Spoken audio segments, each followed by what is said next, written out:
Welcome to Sengoku Daimyo's Chronicles of Japan.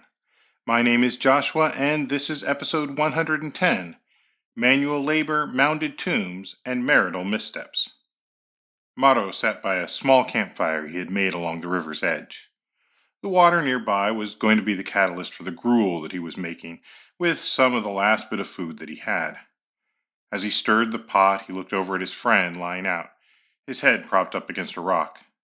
Maro and Sumi had been working on one of the large tombs in Asuka at the command of their lord, who had built it for his deceased father. Now they were released and headed back to their village, still 2 days out. Unlike their superiors, they didn't get horses to ride across the landscape, so it would be a few days before they returned home. Unfortunately, Sumi had grown ill, and he was now almost delirious with fever. Maro couldn't bear to leave his friend, but he also cursed his luck. What if Sumi were to die? It was one thing to die at home or even when they were working on the tomb, but now they were travelers, strangers on the road. If something happened to Sumi, Maro knew he couldn't just leave him, but neither could he go trudging through the countryside with a dead body. Even association with death would bring problems for him, and if local villagers were to find out, they could force him to pay for the necessary ritual purification, or worse. Heck, even something as simple as cooking rice on the side of the road could bring problems for a poor traveler, hence why Maro had found some place off the beaten path and away from prying eyes. Under his breath, he prayed to whatever powers were listening to help Sumi recover. They could only make it back to their village, then everything would be all right. Once again, we are looking at the second year of Taika 646. As we heard in the past couple of episodes, the first year of Taika saw a plethora of edicts that would bring radical change to the way the sovereign interacted with the land and the people. These provided the start of much more direct rule, and yet also set the stage for a new bureaucratic state, with various new officials up and down the hierarchy. This episode, we are continuing to look at what happened in the first several months of 646, largely because there was just so much going on that it's worth focusing in on this short time period. For one thing, we should talk a little bit more about how this entire Taika era is reflecting the culmination of what appears to have been a major change in Yamato's cultural identity over the preceding century or so. A change in perspective that may not have even been entirely apparent to them at the time, but which allowed Nakano-Oe and the sovereign, Karu, aka Kotoku Tenno, to get away with these pronouncements that restructured the basic foundations of the Yamato state. These changes included the true death knell of the Kofun period, with new restrictions on how mounded tombs were to be created, including how large they were allowed to be. We'll also look at a litany of items being called out in the third month of the year, many of which directly affected people at the lowest ends of the economic spectrum, and which give us a view of some of the practices that had presumably been going on prior to the edict. As we've already discussed, the early part of the year 646 saw quite a few quote-unquote normal things happening. The sovereign moved into a new detached palace, perhaps while the Toyosaki Palace was being built, and this was the Koshiro Palace of Sayabe in Naniwa.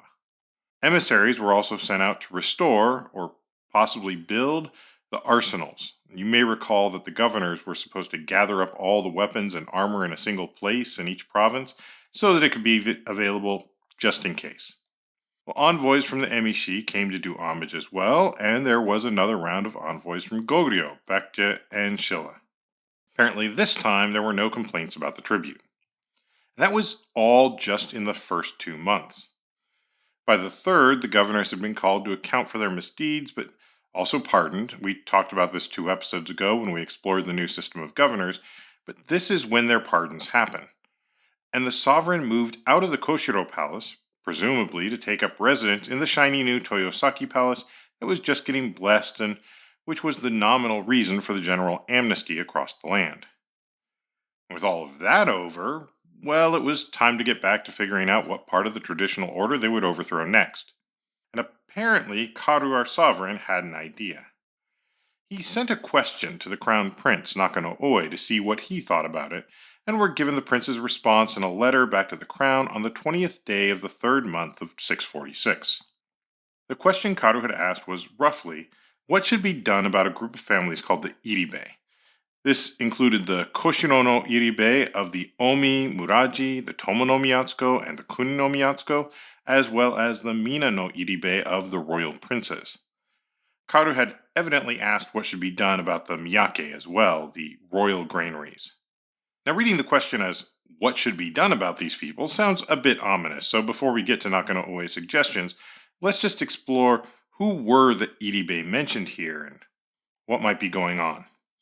Well, as far as I can find, there doesn't appear to be any other use of that particular word in the Nihon Shoki, but the other terms around it provide clues, and we have a general consensus about what this is all about. Koshiro, the child's generation, and the Mina, the exalted name, suggest that the Iribe were those families set up in the name of a given prince or person.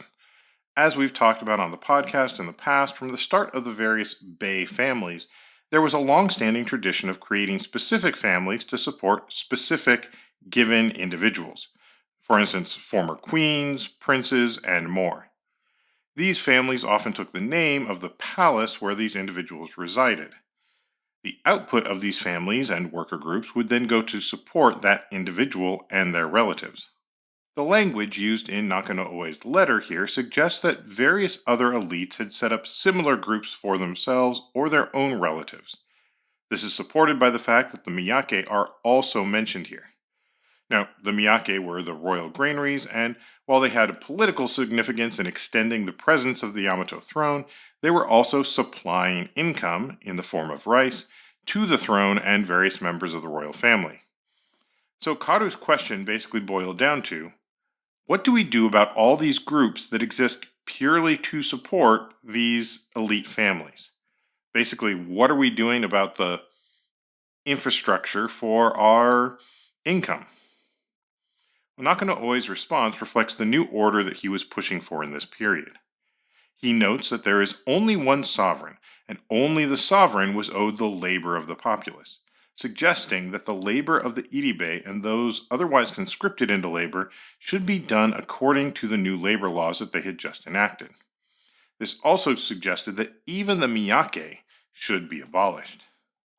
This was another big change in the Taika era, and once again, this would have large ramifications, as it suggested once again that the traditions of people providing labor to these elite families would go away, although not entirely. As we will see, elites would still get an income, which would come from those same people farming those lands, but it would no longer be based on your hereditary rank and position, and it wouldn't be provided by groups bound to your service alone, but instead based on your appointed rank and position in the new government. Those serving in the government would continue to receive a stipend based on the labor of agricultural workers on land allotted to such purpose by the state, and in fact we've already seen where stipends were increased for some officers. This goes along with the idea, at least, of a more merit-based society. Those who worked hard and proved themselves would find their way to the highest positions, and thus the greatest income for themselves and their family. In reality, these promotions were highly political affairs, and most likely to go to those who came from the families already in power. How that was envisioned, though, changed in this period, and it really emphasizes the shift that must have occurred within the cultural imaginary of the time. Now, I've mentioned before the concept of the cultural imaginary, and it is something that I think we really need to talk about during this period, during the Great Change. It is clear that even if the term Taika was applied after the fact, people recognized that there was a sea change going on. That change is externally represented by the edicts and the change going on in the way government was operating. However, this couldn't have happened without at least the tacit approval of the rest of the elites. If Nakano Oe had just been a lone voice preaching the benefits of a more centralized state with a sovereign at the top of a bureaucratic system that had never before been seen in the archipelago, well, then he could have easily been dismissed. I mean, we don't do it that way. The other members of the court could have effectively revolted, refusing to comply, and possibly even forcing a change in government. And of course, that may have been part of what was behind the attempted revolt around Prince Furubito no Oe, which we talked about last episode. However, in this case, enough people continued to side with Nakano Oe and Nakatomi no Kamatari, as well as their ideas, so any opposition was unable to overcome their momentum. But why? I would suggest that this was the result and culmination of a new way of envisioning, of imagining, if you will, the Yamato state. It is an image that would have been familiar to the chroniclers, and we see it throughout their narrative. The image of an imperial state with a sovereign, known to the chroniclers as the Sumera no Mikoto or Tenno, at the very top. This Sumera no Mikoto, as the sovereign would eventually be known, held authority not only in the secular realm, but also in the spiritual, in the Buddhist, and in matters of the kami. It envisioned the sovereign as the natural ruler of all the archipelago, and even beyond. This was an image that is very much in line with the thinking of continental scholars. It conforms to a point with Confucian and Buddhist ideas of what a good ruler should be, and by extension, what the role of the state was and how the people should operate within that realm. Prior to the 6th century, there had been another image of the sovereign, the image of the Okimi. There are similarities, after all, power is power, and humans are going to human. But there were clearly other prevailing ideas in play back then. We've talked about the idea of co-rulers who probably ruled in tandem, and we've seen examples of female and male rulers at various levels of society. Spiritual authority came from the ability to intercede with the kami, and, well, there were no native Buddhist traditions prior to 538, despite attempts by the chroniclers to paint prior generations with the brush of Buddhist and Confucian morality. One's place in society wasn't dictated by their own personal accomplishments nearly as much as it was by the accomplishments of their extended family, though even some of that may have come about as late as the 5th or 6th centuries. Perhaps more importantly, prior to the 6th century, the sovereign's direct control only extended so far. They were the sovereign of Yamato, and though they may have had influence over others in the archipelago, they did not necessarily have direct control over their lands and people. By all accounts, the people owed their service and the fruits of their labor not directly to the sovereign in Yamato, but to their local elites, who in turn may have then had duties to those above them. But along with books and immigrants from the continent, the people of the archipelago got new ideas of what government should look like. These may have been foreign ideas, but over time, we had new generations growing up with new and different examples of how things should work. These new ideas worked their way into the thinking about how elites should behave and act, and colored the image for what a proper state should look like. Sure, they understood how their own traditions worked, and still the mode under which they operated, but they were ready for change. Some of this change started back in the era of Prince Umayado and the sovereign Kashikiya Hime, at least if the Nihon Shoki is to be believed. Umayado's purported 17-article constitution, as we noted, didn't exactly lay out specific laws and punishments. It wasn't a true legal code, though it was accompanied by a few legal changes, including the first attempt at a rank system for individuals. More importantly, though, it articulated a set of values on which the government should be founded. Whether or not these values were actually articulated by Prince Umayado, aka Shotoku Taishi, or even whether they were written down before the Chronicles were put together, is somewhat debatable. But that whole episode certainly suggests that these kinds of ideas, which were rife with continental thought, were making their way into society. And thus Nakano Oe was able to suggest his and Karu's reforms based on arguments that no doubt resonated with the people of the time, as many of those in government would have been reading similar texts. So, even while it was seemingly against their immediate interest to give up control of labor or production, they had already been provided an exemplar of how this would work. They had a new imagination of what their culture should be and what it should look like. And that's why I bring up the idea of a new cultural imaginary taking hold. A cultural imaginary is the collection of various shared values and concepts that a group envisions for themselves. If we think of modern countries, one can look at American culture, where there are shared values of freedom, individuality, etc. These are backed by common shared ideas and stories of the founding fathers, separating themselves from Great Britain, but also ideas of the Old West and concepts of the rugged cowboy on his horse. These stories and images help us to determine our shared values and understanding. It also tends to define the us versus them. Why are we the way we are, and why are they different? To be clear, these stories are not always true and can change over time. Early visions of America included some people, but not everyone. Stories turned George Washington into an almost mythical figure with an emphasis on his heroic qualities and his honesty. Our modern version of the Old West is often driven by what we saw in movies, which in turn were influenced by dime novels of the late 19th and early 20th centuries. The historical Old West tended to be quite different and much more complex and diverse than our modern visions of it. But we still have an image of it in our mind. And we can see similar forces at work in the Nihon Shoki and the Kojiki. These were written with the cultural values of the 8th century, and deliberately or not, their values are reflected back into the past, which is then what later generations would hold on to, defining their own image of who they were and how things should be. When the cultural imaginary of what your society or culture should be conflicts with what the people actually see happening, that often creates tension. That tension can be resolved in a variety of ways, but it often requires something to change. In this case, the cultural imaginaries of the elite had been flooded with examples of Confucian and Buddhist morals. The stories and values had been passed along with the knowledge of astronomy, mathematics, and more. It was all in the media they were consuming from the continent. There were also those who had come from the continent, from Baekje, Shilla, and beyond, who no doubt also had absorbed some of these stories and values and were passing them on as well.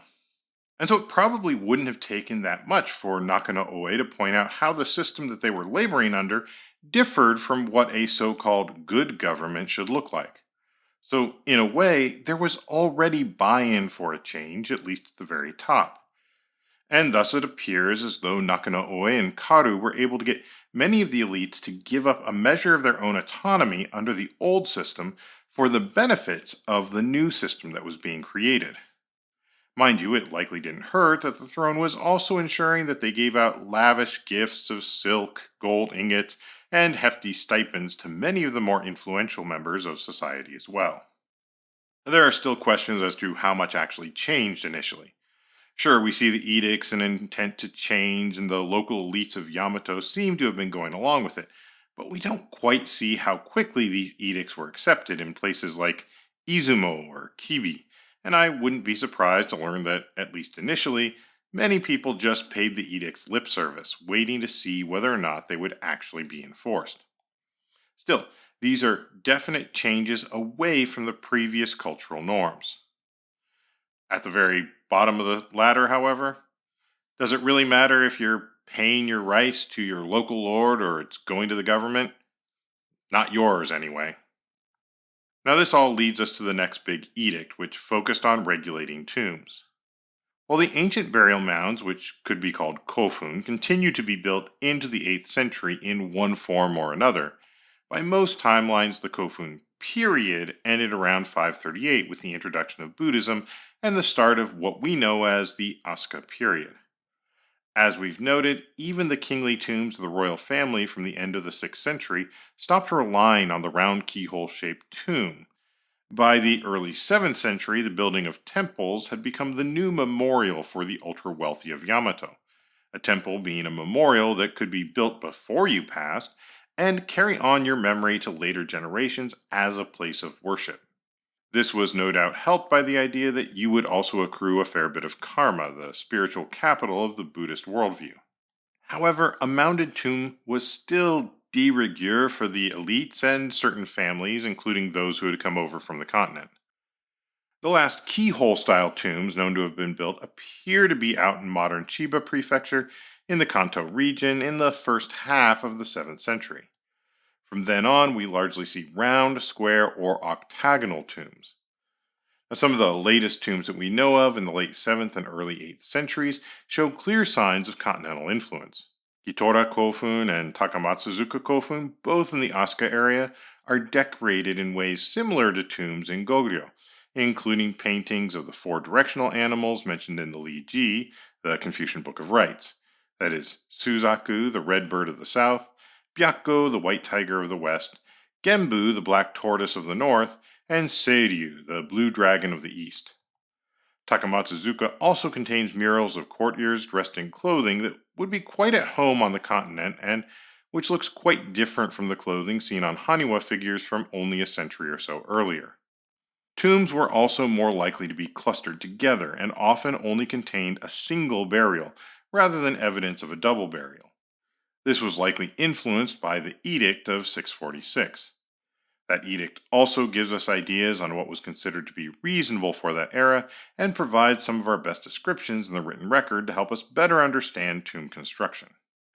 I would also note that the court had moved to Naniwa, and near to Naniwa were some of the largest of the kofun, including Daimyo, the largest kofun in Japan and one of the largest mausoleums in the entire world. So perhaps that was also influencing their thoughts. The edict starts out noting that large mounded tombs are wasteful. And this shouldn't be a surprise. Large tombs were always about conspicuous consumption as a sign of the wealth and power of the occupant and their family. As noted earlier, however, a lot of that seems to have shifted to the building of temples, and as such, tombs were no longer seen as something to waste resources on. However, since it was still tradition, it was still happening, hence the edict. And so it goes on to limit the size of the tombs.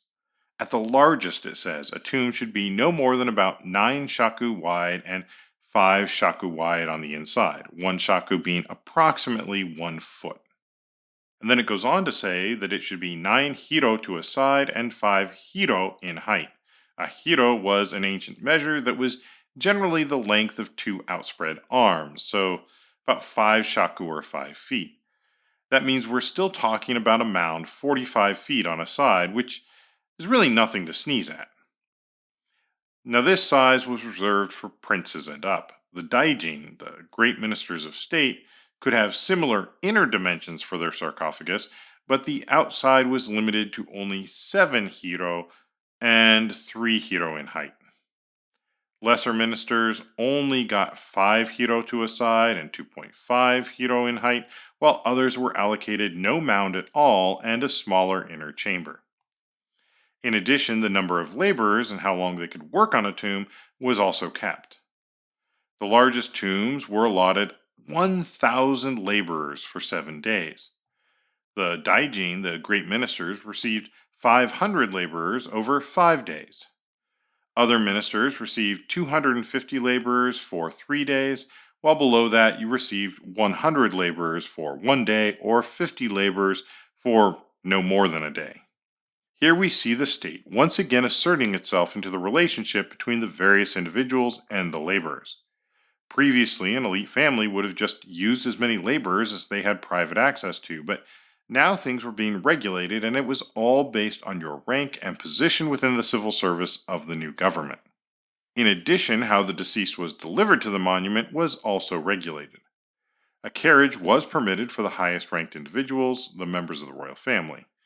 Ministers could be placed on a bier and carried by pallbearers.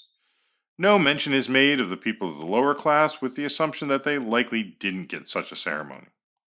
White cloth hangings were allowed in many cases. White is practical in that it isn't dyed, and so it wouldn't be as expensive, but it was also considered the color of death in Buddhist and continental tradition, so not really surprising. They also allowed small stones to be used for princes down to the rank of shochi. That was the lowest official rank at the time, going all the way back to the time of Prince Umayado. Now, these stones that they're referring to could mean several things, and we aren't quite sure exactly what. According to Aston, the compilers of the Shukai edition of the Nihon Shoki attributed this to memorial stones set up with inscriptions about the deceased, but as he points out, we haven't really found anything that correlates to that. Aston instead suggests that what is meant are the stones used to build the roof of the main chamber. If you look at tombs like Ishibutai Kofun, you can see the large stones used there, but this may be referring to something similar, possibly using smaller stones that took less effort to haul into place. There were also stones used on the outside to decorate the kofun back in the day, and I suppose that they could have meant that as well. And more than just regulations, there were prohibitions placed on burials. For one thing, the concept of a temporary interment was discontinued for everyone. In the past, a body would be buried or even placed in a hut for some time, and then the burial would take place at a later date. There are several reasons why this might have been done in the past, from the purely ritual to the more practical. However, that was no longer considered to be appropriate. Likewise, commoners were required to be buried within a day of their death. This goes along with talk about reducing pollution, which may have referred to spiritual as much as physical pollution. And so, plots of ground were set aside specifically for burials, and people were not allowed to be buried outside of those official locations. That could certainly help explain why we see more clusters of burial in this later period. Using the sides of hills and ridges may have also meant that the tombs didn't take up important agricultural lands, so there's that. There were also prohibitions on sacrifices to the dead. For one thing, nobody was permitted to sacrifice themselves through strangulation, which apparently had been a thing, even though we are told that human sacrifice was prohibited back in the time of like Mimaki Iribiko and the reason that haniwa were invented. You also weren't allowed to sacrifice someone's horse or bury valuables along with the dead. These are all things that we see in the early mounded tomb culture, including burials in the Kara or Gaya region of the Korean peninsula, and we certainly find plenty of grave goods in the archipelago. Makes me wonder if this is one of the reasons that painted tombs like Kitora and Takamatsuzuka were used, perhaps in place of more lavish grave goods going into the burial. There was also a prohibition on an apparent custom where people would cut their hair and stab themselves in the thigh prior to pronouncing a eulogy. Similar traditions are found elsewhere, often to emphasize that people were grieving the dead. And since you can't punish the dead if there were any problems, it would be the dead person's relatives who would be punished instead. Speaking of punishments, this starts to get into a part of the Taika reforms that really focuses on the various offenses that people were apparently committing and needed to be stopped. It is unclear to me how often these offenses occurred, and in some cases I wonder if they were things that were actually happening or if they were just carryovers from the continental tradition. Still, I tend to come down on the idea that these were likely things that were actually happening and didn't fit in with the social norms and values that Nakano Oe and his cohorts were attempting to put in place. Some of these will likely resonate with us today, but others are a bit more difficult to fully grasp. And one of the things that is perhaps most difficult for us to grasp today is the concept of harai, which Aston translates as purgation and is most commonly translated today as purification. Harai is an important concept in Shinto and has been something that seems to have been there in some form from the earliest times. In Shinto, there is a concept of pollution or tsumi that can occur, and it may or may not be something that a person has control over. For example, blood and death are forms of pollution, which also means that by extension, birth also includes pollution in the form of blood. Tsumi can also be something that occurs because of things that a person does, where they break the social mores or norms. A number of examples are contained in the stories provided during the Age of the Gods. In particular, you can see in the tales of Izanagi and Izanami, where Izanagi, coming back from the land of the dead, dips himself into the ocean to wash away any impurities, any pollution. We talked about that back in episode 14. And then in episode 15, we talked about some of the not so great actions of Susanoo. Some of these, like the backwards flaying of the colt and flinging it through the roof of his sister's building, are somewhat obvious. But then there were things like moving the stakes delineating the rice fields or letting livestock in to trample the young growth. Those were some other examples of tsumi that were part of the many things that got him kicked out of Takamagahara, the high plane of heaven. An important thing here is that tsumi is not necessarily about a person's intentions, motives, nor even their responsibility. For all types of tsumi, some form of harai or purification is called for. Today, there are various ceremonies that can be performed by Shinto priests to help remove the effects of tsumi, and that seems to have been the case back in the Kofun and Asuka periods as well. But there was a catch. It wasn't without cost. And apparently, those costs could be significant enough that it was almost like a kind of punishment in and of itself. Aston suggests that harai could include various payments, perhaps seen as a kind of sacrifice, but that could be more than some people could actually afford. Now, if we look back on the story of Susanoo, he had to have his hair and nails cut as part of his penance, his harai. There's also some thought that this may have just been a literal payment to the community, like a fine. I would note that harai can mean either purification or payment depending on how the kanji is used. So just keep that in mind when we talk about harai. Now, there are some things that, according to the new edicts, people were to stop doing immediately. First, there were people who saw or heard something, presumably something important, and yet they wouldn't say anything. Well, that wasn't going to fly anymore. So I guess this is the pro-snitching rule. If you see something, say something. Then there were enslaved people who apparently would leave poor masters to find someone wealthier to serve, hoping to improve their own lot. Again, this was right out. We are reminded that Yamato was a slaveholding society, and they weren't going to allow such a thing. On the other hand, the new rules also put a stop to husbands who would dismiss their wives and then, when the wives remarried, try to make a claim on the new husband's property. Similarly, there were some men who demanded a family's daughter for their wife, but before they could consummate the marriage, well, she went and married someone else. In some of those cases, the men would again make demands on the property of the new husband's family, as well as the wife's family. The new edict put that strictly out of bounds. Following on a theme of women and marriage, there was a tradition in some places that widows who, when they married after 10 or 20 years, or even unmarried women when they got married for the first time, well, they'd be forced by the community to pay for some kind of harai. This, along with other practices mentioned, was forbidden. No longer would they have to pay for getting married. Now, in some cases, it looks like men who wanted to divorce their wives wouldn't just let them out of the arrangement. Rather, they would sell their wives into slavery, another thing that the new edict said would no longer be tolerated. And then there was the case of a man who believed his wife was having an affair. In that case, he now had to obtain at least 3 credible witnesses before bringing it up to the authorities.